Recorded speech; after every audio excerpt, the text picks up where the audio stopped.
नमस्कार। मेरा अंतरात्मा से तहे दिल से सभी को प्रणाम।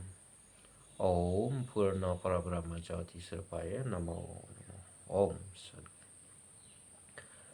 ओम सर्वेषां मंगलं भवेत्, सर्वे सन्तु निरामयो, सर्वे भद्राणि पश्यन्तु मा कश्चित् दुःखभाग् भवेत्। ओम शांति ओम शांति ओम शांति। ओम पूर्ण ब्रह्म ज्योति स्वरूपाय नमः नमः। ओम।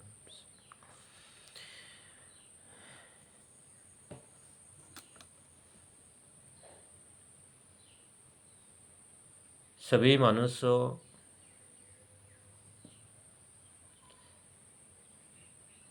निराकार साकार, कोई कहता है भगवान निराकार में है, कोई कहता है भगवान साकार है, और कोई कहता है परमात्मा एक है, और कोई कहता है अल्लाह एक है, कोई कहता है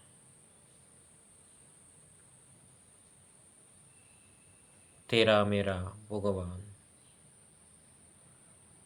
जिस प्रकार से हर धर्मों को लेकर एक भगवान है, अगर भगवान है तो संसार में कितनी प्रकार के भगवान होगा। अगर कोई एक कहता है तो वो किस रूप में है, किस प्रकार से है। अगर सारा है तो किस प्रकार से, किस रूप में है। अगर निराकार में है तो किस रूप में है, किस प्रकार से हम उसको उपासना कर सकता है। अगर साकार में है बोले तो किस प्रकार से हम उसको पहचान सकता है, कहाँ है, किस रूप में है, एक या बहु। और इस जगत को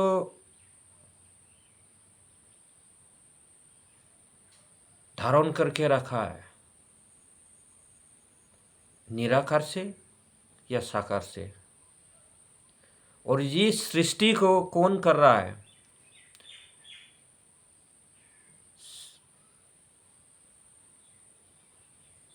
आदि आदि काल से लेकर अभी तक जन्म मृत्यु, ये जो पालन किसकी देखभाल से हो रहा है। अगर भगवान है तो कहाँ है, किस प्रकार से, किस रूप में है। अगर नहीं है तो इस जगत को कौन सृष्टि कर रहा है, जगत को कौन पालन कर रहा है। अगर है तो कैसे है, कहाँ है, किस रूप में है, किस रूप से उपासना करने से प्राप्त होगा। ये बिना विचार उसके बारे में जानकारी प्राप्त करना असंभव है। क्योंकि विचार से ही वस्तुबोध होता है, वस्तुबोध से ही ज्ञान होता है। बिना वस्तुबोध ज्ञान नहीं होता, बिना ज्ञान शांति नहीं होता। इसलिए विचारे वस्तुबोध, वस्तुबोधे ज्ञान, ज्ञाने शांति। बिना विचार वस्तुबोध नहीं होता है। किसी चीज़ के बारे में आपको पता नहीं होगा, मालूम नहीं होगा। अगर मालूम नहीं होगा तो ज्ञान भी नहीं होगा, ज्ञान नहीं होगा तो उसके बारे में आपको मालूम नहीं है, इसलिए आपको शांति नहीं है, सुकून नहीं हुआ। इसलिए मैंने जो भी सवाल किया है, जो भी पूछा है, इन तत्वों के विषय में जाना जरूरी है। विचार करना अति आवश्यक है। बिना विचार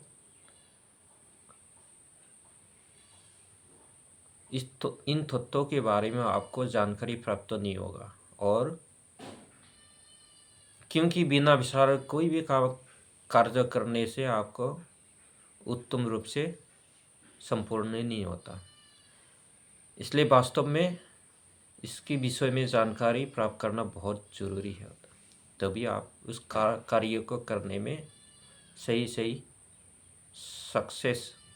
सक्सेसफुल होगा। इसलिए सबसे पहले हम निराकारी, निर्गुण, साकारी, सगुण। लोग कहता है भगवान परमात्मा निराकार, लेकिन निराकारी निर्गुण। निराकार में गुण नहीं, कोई गुण है ही नहीं है, कोई कार्य नहीं होता निराकार से। लेकिन क्या है, इसलिए क्या है, भगवान साकार है। साकार सगुण, साकार में गुण होता है। जिस प्रकार से मैं साकार हूँ, अभी निराकार से साकार हुआ है। जन्म से पहले निराकार में था, अदृश्य में था। जन्म के बाद मैं साकार हूँ, अभी जन्म हुआ है, आकार लिया है। इसलिए क्या है, गुण है। काम कर सकता है, बोल सकता है, देख सकता है, सुन सकता है,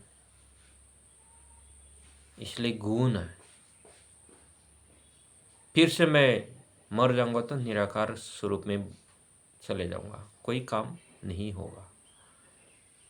इसी प्रकार लोग कहते हैं परमात्मा व भगवान साकार है। लेकिन परमहंस शिवनारायण स्वामी बाबा ने हमें बताया है,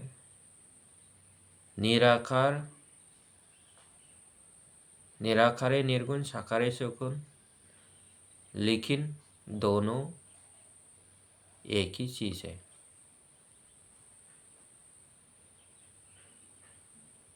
निराकार नहीं होता तो आप साकार भी नहीं होता, अगर साकार होता तो निराकार भी नहीं होगा। इसलिए दोनों कार्य एक ही है। जिस प्रकार से परमात्मा हमारे शरीर में आश्रय लिया बैठा है, आत्मा के स्वरूप में, मौन की स्वरूप में।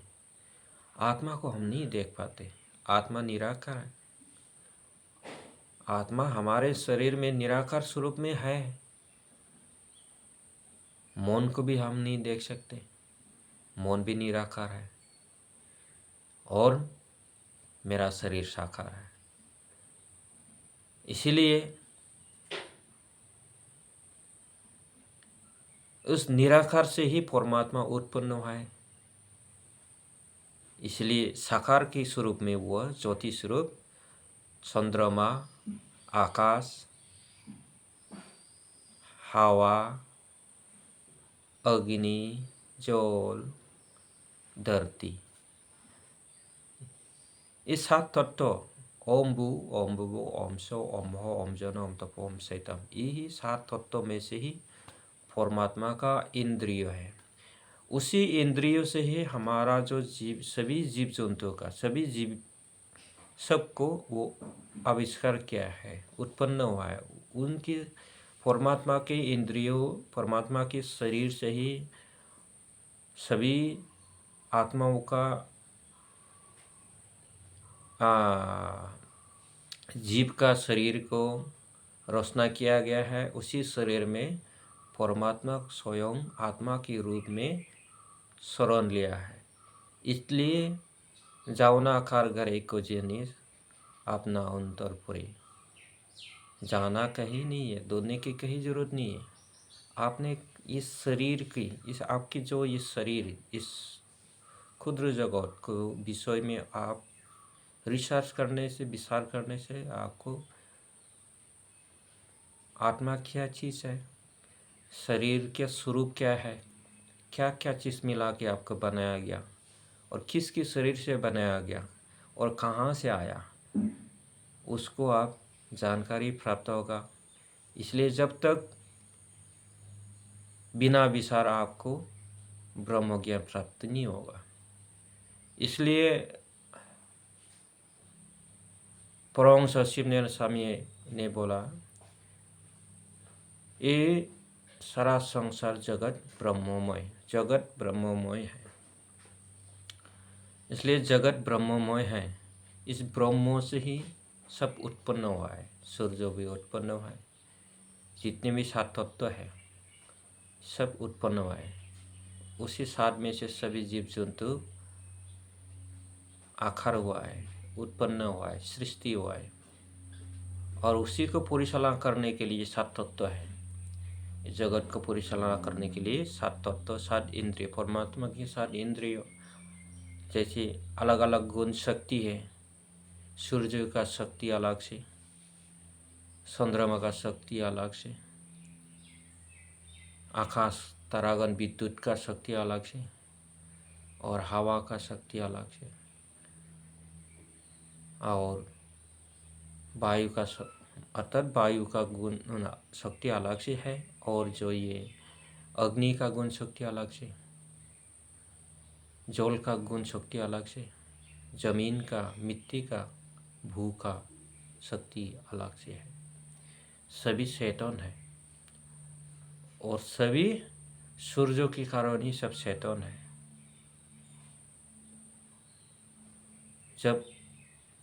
जब तक सूर्य है तब तक हवा बह रहा है, नदी बह रहा है, और अनाज भी सृष्टि हो रहा है।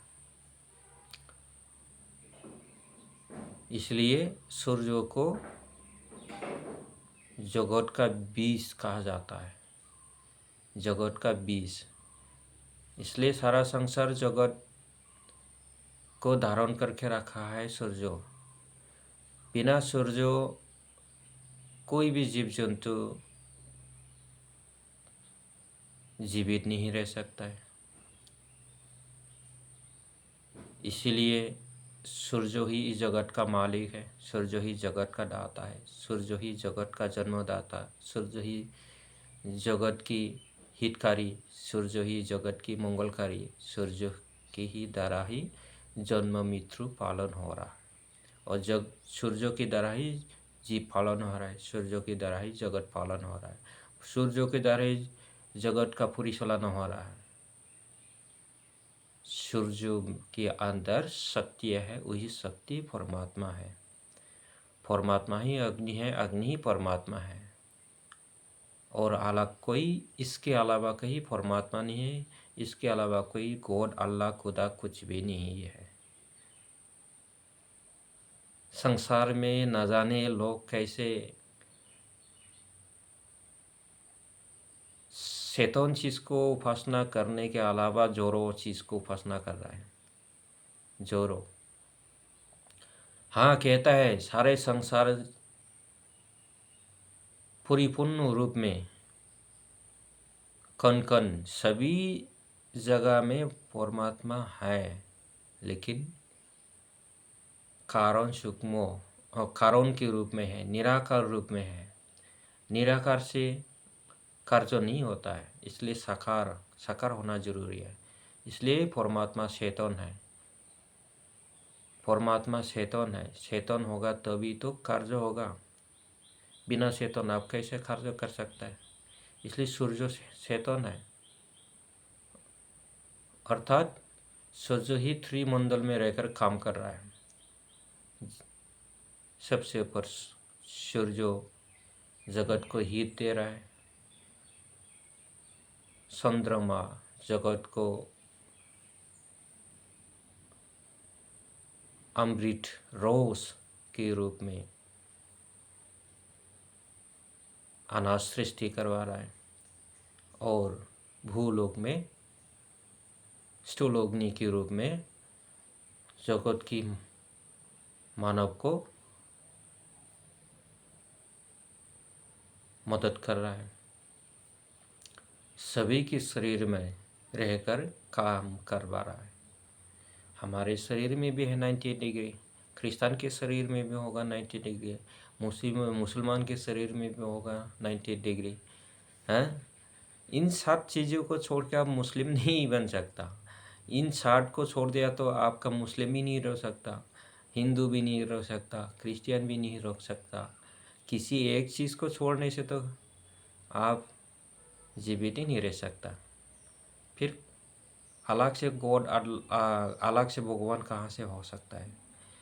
एक परमात्मा इसलिए एक कहा है, गॉड एक कहा है, अल्लाह एक ही है, वही सूर्य के रूप में है। संसार में विघ्न इसलिए हुआ है, अनाचार, अत्याचार, विभिचार, जितना भी कुकर्म, जितना भी अज्ञानता हो रहा है अभी, सब परमात्मा का विपरीत होने के कारण, अर्थात सूर्य का विपरीत होने के कारण।